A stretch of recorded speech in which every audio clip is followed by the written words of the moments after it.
Well, this ought to be interesting. So let's have a look at this 6.2 internal engine because there's a lot of these failures happening out there. I have never seen so many failures in these new cars. It just blows my mind. It really does. Yes, that particular video, you can see they're just showing the mileage there, 13,004 miles, and you're just listening to the engine on its death rattle. Absolutely ridiculous. It's interesting because when they take these engines apart, it's usually the lifters that have collapsed. One lifter, two lifter, three lifter, four, five lifter, six lifter, seven lifter more. Yeah. Well, the problem is that they're not cleaning out the blocks. They're leaving all kinds of foreign material in the oil galleys right through the entire block, and they're putting it together. And of course, there's nobody inspecting that. They're using robots, and they can't see inside the little journals going through.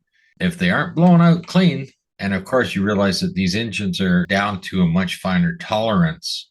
I mean, the width of spacing between the bearing and the journal itself, the crank journal itself, is less than the width of a human hair.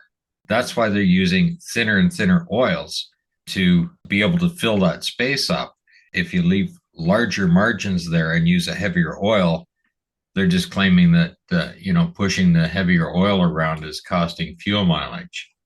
Well, if you want to be energy efficient and if you want to be environmentally less damaging, then you need to quit building more cars and throwing them in the junkyard, because that costs a hell of a lot more and more damage to the environment, everything else. Yeah, well, how can they do that when all of these junkyards are being burned to the ground? I mean, somebody obviously doesn't want these old cars fixed because that's the 14th junkyard that's been torched to the ground. Yes, well, that's just a little bit of a conspiracy itself. Yeah. The reality is, and reality bites, Uh, is it just costs more money for the consumer all around. You get a less reliable vehicle, one that you can't count on, and it's a ridiculous price. When you're putting 80, 90, $100,000 out on a vehicle and you can't drive it more than a year, and it has problems that you may just have to have the vehicle destroyed, right? They can't fix them. You can't fix that. And they have designed the engines so they can't be rebuilt. Just everything. The tolerances are there. When the tolerances are gone, you can't machine it. You can't do anything. You just have to throw it out. well, let's look at Dave's, for example. If one of those diesel engines, well, any engine, if it spins a main bearing, usually that block is finished. You can't do anything with it if you No, really want a serious engine. I mean, sometimes they can do stuff, but most of the times that engine's going to the junkyard. well, the interesting thing is he specializes in diesel engines and stuff like that. Yeah. But he tore down that Toyota, and he said it was a brand new engine that was toast. And he said, I could rebuild this. I could rebuild this. I could rebuild this. And he got all the way down to the thing, and he's going, the cost and labor and machining on this thing, you just buy another engine. Well, Uh, the other thing is you can't guarantee that you're going to get every little piece of debris out of those chambers. he can get them all out there. He can guarantee that all those pieces are out there. Yeah, he But can, but all these other shops can't, it seems. Every time they have a block that's being brought in and Dave looks in there, there's always rubbish and debris still in the oil. You right. know, So the best thing you can do in this day and age, if you're buying a brand new vehicle on day one, don't even drive it. Let's say you like the vehicle, you want to drive that vehicle. So you buy a new Chevy truck, day one, and have both of them completely rebuilt. Take the transmission out, put the valve bodies in, all the stuff that next gen does for the transmission, and send the engine down to Dave and have him completely take it apart, clean it all up before it gets any damage to it, put everything back into exact specifications, or modify it enough so that you can put like, 10W30 in it instead of this 016 kind of Yeah. crap, right? Yeah, And exactly. Yeah. and then take it to a tuner and put some special injectors in and stuff like that so you can actually get the fuel mileage that they're claiming that they're supposed to get with them, right? Get rid of the variable valve timing, put your own cam lifters, everything in for you. Or the other thing is buy the vehicle brand new, take the engine transmission out, throw them in the garbage, and go buy something from the 70s and have those engines and transmissions built for you and put it in the car. Get rid of all of the electronics, all the screens, all the little computer robots. I mean, you have to remove Fred. And Fred means fucking ridiculous electronic device. That is Fred. Because Fred screws up, he corrupts your file, he puts you in limp mode, and there's no way people can get it out. Only the dealer has the software to take that out. Get rid of the dealer, get rid of everything, stop all the tracking for your thing for your insurance company, everything else. You realize if you got that little shark fin up there, even though you've got an older vehicle, they can access your vehicle, update the software in your vehicle so they can track it. Even though it's so called non functional, they can track you. Yeah, well, there was one video I was watching out there. It was a short, and this fella had gone through the car wash, and it was going along. Now he's slowly getting to the end, and he goes to crank his engine. Well, it won't start. Of course, not crank it. He has to push the button. But the funny thing is that they had to push the car out the rest of the way to get it out into the parking lot. And he's holding the piece of that shark fin in his hand, and there's a wire hanging off of it. Well, the reason why it won't start is because there's no signal coming out and going back to it. So the dealership is pretty much bricked his car from starting. Yeah. So unless you have that shark fin reattached and rewired, you're not starting your car, right? And he's stuck out there in the parking lot with a shark fin with the wire hanging off of it, and he can't start his car because it won't communicate with whoever it's going out to, right? This is the future. You've got to be kidding me.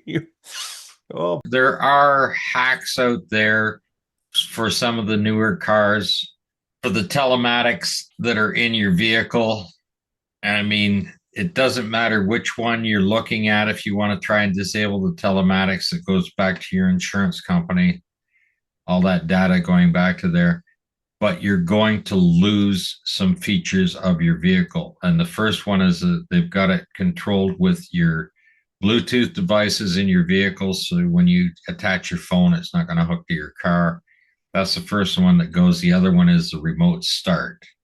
Okay. And most people want those two features. The telematics are hooked into that. There is a couple of hacks out there for a particular model where you can bypass it, get rid of the tracking, and keep all of your features. But most vehicles, you're going to lose features.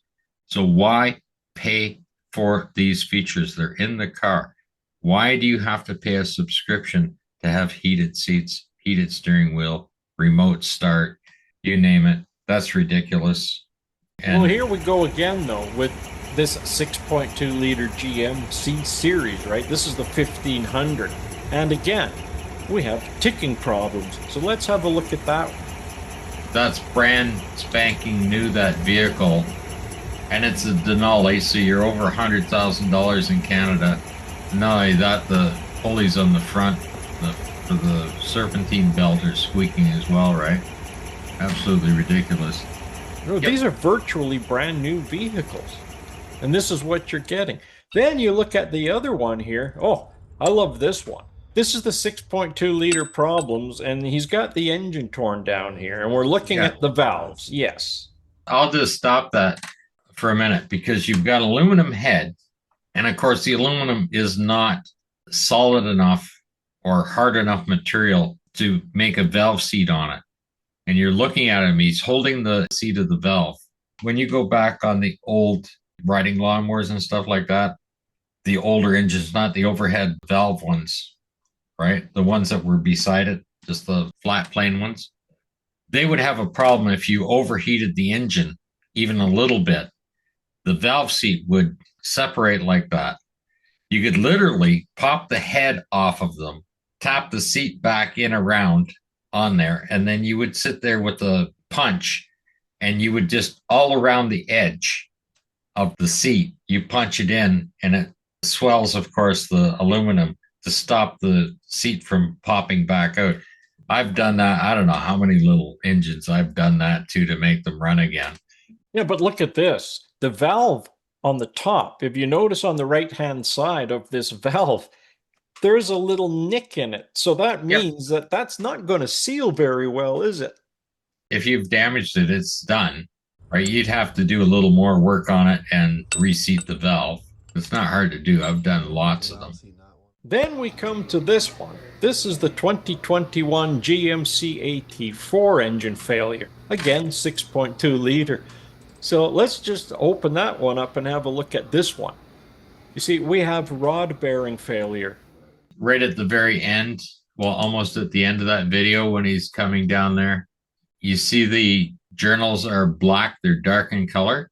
That's because they've been heated up. Well, look at the crack in the crank. That's because you're not getting any oil flow through there. There's debris, there's little tiny filings all through the journals in there. This is a 2021 vehicle here. The guy has 1,800 kilometers on here. That's Yes. it, 1,800 kilometers. And look at that crank. One Yeah. of the journals is broken, cracked, and then you Well, look at the bearing there. spun the bearing and right down through the coating right into the copper. And then that copper is going to start going through the entire engine before it gets back. What's the problem with these brand new engines? I mean, listen, I have a 2000 Mazda Protege LX, and I have never had trouble with that engine ever. And yet, these vehicles have 1,800 kilometers on them, and they're already, ready for the scrapyard. That engine in particular, from day one, should never have been started. It would have needed to be taken apart 100% right down to the block, have the block cleaned right through every little journal. All those little oil holes that go through the crank, all would have to be blown out. Get rid of all the machining of the thing, because that's just debris going right through, plugging up the journals. There's been improper oil pressure and flow through the entire crank. And of course, wherever the oil pump is located on these engines, because they put them in different spots from year to year, is pumping through, goes through, hits your first main journal on it, and then carries on.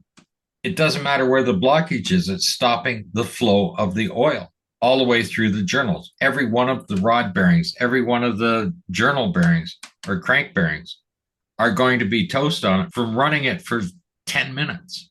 Like, you couldn't even start this thing up and drive it out of the factory floor. You've already damaged the engine. So then we get to Dave's Auto Clinic, and we see that Miles has a oil pump there that he has on the table, and it's destroyed. Yeah. And again, these are newer vehicles, 2022 to 2025. And again, now we have more destruction in these engines. And you imagine that. The oil is going to take all that debris, carry it right through the engine, and wipe it out. So that means that the bearings are going to be one of the main things to go, which he's going to show you in his hand here.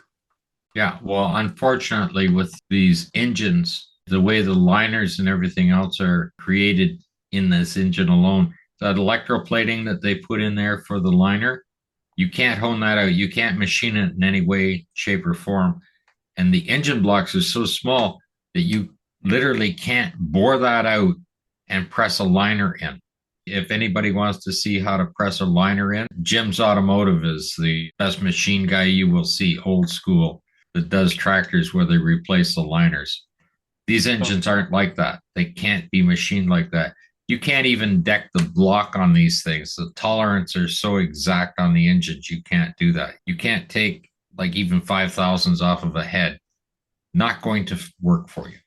You can Nope. take a couple thousands off, and then you have to order a special gasket for it to make And, up that couple thousands. and then we get to this GM 6.2 liter. This is the recall, the L87 recall, and Yeah. it failed the Pico test. What the testing is they're looking at the cylinder liner itself, how it's machined. They're also looking at the crank bearings themselves, or the bushings where they're writing on the crank journal. Like, you can't have a perfectly smooth surface area. It has to have a certain amount, what they call RA, which is the average variation up and down, whatever depth that they have in there.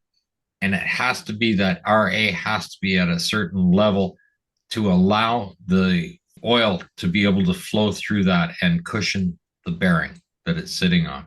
They have to have a certain level of roughness in the surface for the oil. Can't be perfectly smooth surface. But it also has to be machined in the correct direction as well. You'll see Dave's Auto talking about the RA as well when they're machining a crank. And then we have another one of these GM 6.2 liter failed engines again, right next to it. This time we have lifters again. These lifters are just failing left, right, and center. And usually it's that little wheel at the end of them just gets ground away. And so does the cam, apparently, because this is just not getting enough oil. Yeah, you'll see in that video, one of them's not even moving. They can literally break the connecting rods, everything else. And you'll see in there, they've got little, they're called trays or something like that, that the lifters sit in. And there's a little guide on them to stop them from being able to rotate sideways, right? It's just a little groove, like a keyway that they sit in. And they're just cheap plastic. Well, the plastic fails, and then all of a sudden the lifter rotates around sideways. Now the wheel hitting the cam itself has turned sideways. The two materials are going to grind themselves right off. The problem is not that they didn't have a problem. They haven't fixed the problem, and it's been going on towards 10 years now. Then we get this one here. We get the GMC Sierra. Can you spot the problem?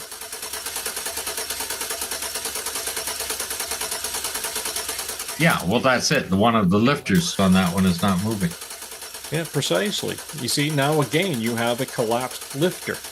Well, either you got a bent rod in there. You see one lifter is barely moving near the back of that engine. Some of them, they don't even move. Some of them are sitting sideways. I've seen them when you take it off and they're sitting there and the rocker is completely sideways because the rod itself is broken. Yeah, it looks to me like that rod is bent as well. Yeah. Yeah. But we go back to the same problem. These are supposed to be brand new engines. And you have people that are driving these cars and trucks off of the lot, and no more than 5 kilometers out the door, down the road, and these engines are seizing right up. Here's You the have these, biggest problem that I have with anyone. You take a brand new car, they got hundreds of wires underneath that hood. Doesn't matter if that engine's warranted or not. I don't want anybody, first of all, under warranty, and they're not getting paid proper wage. The mechanics aren't getting paid a proper wage at the dealership for doing warranty work. They're going to take that and you're going to get a brand new engine. They've got to take apart your air conditioning system, your cooling system, your transmission coolers. All of that all has to be disconnected, plus all of those wires. And you can assume that those connectors were put together and sealed properly at the factory when they come out. These guys come in, they take a hook tool to disconnect every one of the wires on there. If they break that little clip, it's broken. Do you think they're going to sit there and say, okay, let's get a brand new wiring harness because we broke the thing? No. They're going to rip that engine out. They're going to put another warranty engine in, and they're going to hook it up. They're not going to put all the clips back on where the wires are supposed to go. So they're going to rub against stuff. They're not going to be sealed. They're going to get water intrusion in there. Let's say the engine they put in actually is good and it's going to run, which is not the case. What they're replacing is the same garbage as what they took out. Yes, and I'll tell you another thing. When you see some of these videos and these shorts, you see crates of engines in the back of the Yep. lot of these places. That's how many engines are being replaced, and they can't even take them away fast enough. Right. But when you take a brand new vehicle and you're going to have a guy take it all apart, put another engine in, he's not going to take all the wiring lumen, put them back on their connectors. They're not going to be sealed. You're going to get water intrusion in there. He's had your transmission cooler lines have been taken apart. They could leak. Your rad fluid could leak. Your air conditioner could leak on the stuff. They give you back the vehicle. I guarantee you within a year or two, you're going to have other problems other than just the engine because everything has been taken apart, not with care, okay? Because they're not getting paid to be careful with your thing. Not to mention, let's say they get it all back together. There's something wrong with it. Let's say it's your check engine lights on because they didn't hook something up right. Your vehicle's going to be tied up for months, not just waiting for the replacement engine, but for anything else. I mean, if I had a problem with it, I'd drop back in, drop the keys off, and say, give me my money back, right? If you can't provide a vehicle, don't tell me that you can. But I wouldn't want a vehicle. You imagine the amount of squeaks you're going to get somebody touching your vehicle like that?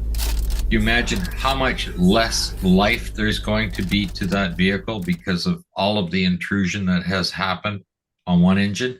Yes, but let's take a look at one of these Lamborghinis that this other fella purchased. It's brand new, and yet you can't touch any of the paneling. You could touch the dash, you can touch where the cup holders are, doesn't matter what you touch. And it Yeah, squeaks, and it's yeah, driving the guy crazy. And he says, "You know what I just paid for this?" And yet, this is the quality that you're getting today. And a lot of this, I think personally, is because it's coming from China. Now, these people, you think after having got much experience and that many years and those many years of assembling and putting these products together, you think that they would be pretty good at it. And the Chinese are. They are so well, trained. But the problem is that all the Western world wants everything done so cheaply that they don't have a choice but to manufacture this garbage. You can't even purchase a crank sensor or a cam sensor anymore. And they just simply don't work. If you get a Dorman's or if you get another jobber type, it's not going to function. So, what's the point of even purchasing it in the first place? That's what I don't understand. Now, if a company would open a factory up and actually produce parts that work the first time, I think you would have something there. I don't know about you, but I would purchase those products. I don't care what they would cost, it would be right, worth it. right. Here's one, and everybody should know Scotty Gilmer on YouTube. He's sitting there and he's obviously a Toyota fan and everything else.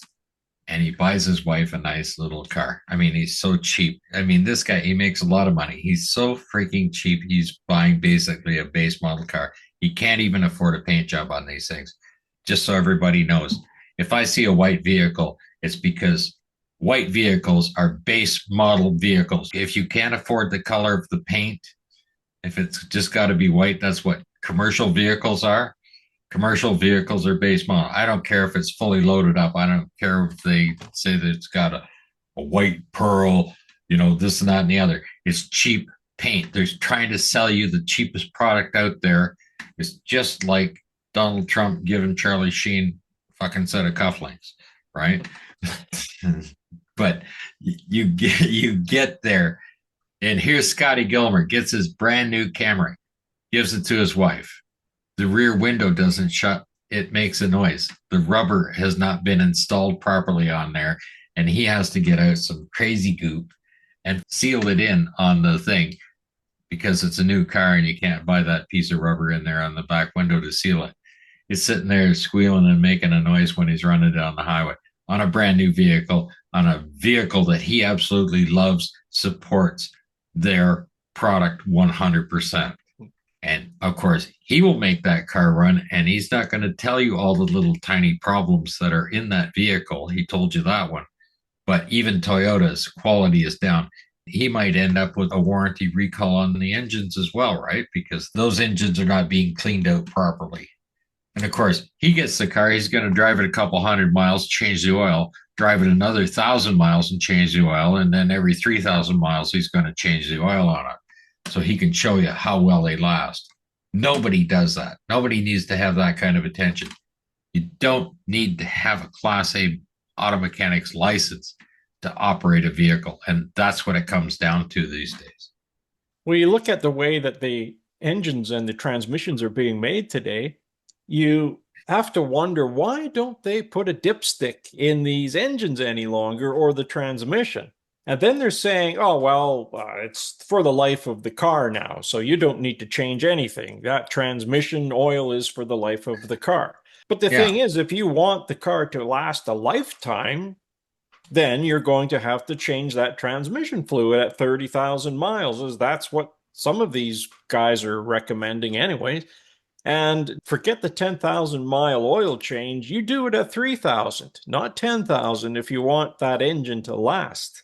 yeah. If you got an engine that isn't already full of debris when you buy it, Well, that's another problem. if you got a good one.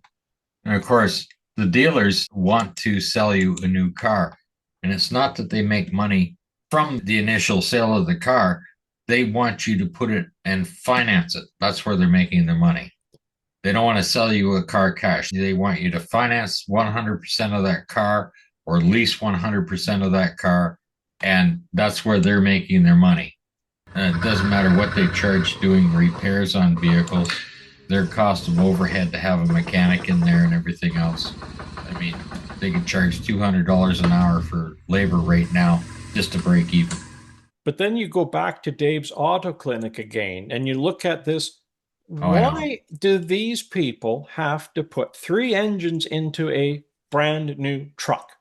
You go back to the lifters again. The lifters are turning inside of that broken plastic and it's grinding the little wheel that has those needle bearings in it. And it's not just that, they don't clean the engines out. This is another big thing that Dave always harps about, right? It doesn't matter how well you build the engine, it has to be cleaned out. That's right. That's what I said. If you bought a brand new vehicle, they've already started it up to drive it out of the factory. The damage is already there before it hits the lot. Even if you bought it brand new, you still got to take it apart. The damage has already occurred because somebody drove it on and off a truck to the dealer or whatever. The engine's been running. If you want to buy a brand new vehicle, just be prepared to throw the engine and transmission out and have your own ready, completely built to your specifications and drop it in. That's stupid, right? That means that that brand new $100,000 truck is only worth $20,000 because all you need is the frame, but you're still getting all the garbage electronics, so it's still ridiculous. Yeah, well, it's the same thing when you They're all have out of all way. those modules in there because you have up to 50, 90 modules in there. And if something goes down on that main CAN line, that means that one of those modules is shorted. It takes the rest of the system down along with it. And Right. now you have to try to find which module is taking the system down. And these manufacturers bury these modules all through the car, in the walls, in the B frame, in underneath the wheel wells, in the trunk where water can get into and usually does, and it fries everything out, shorts it all out. And now you have to find that. It's just an absolute nightmare. Why don't they just go back to the way they used to manufacture cars and just run the wiring and call it a day? Because you're never going to find the problem unless you're somebody like Pine Hollow and you have to pay him properly for it. And that's not about to happen anytime soon, unfortunately.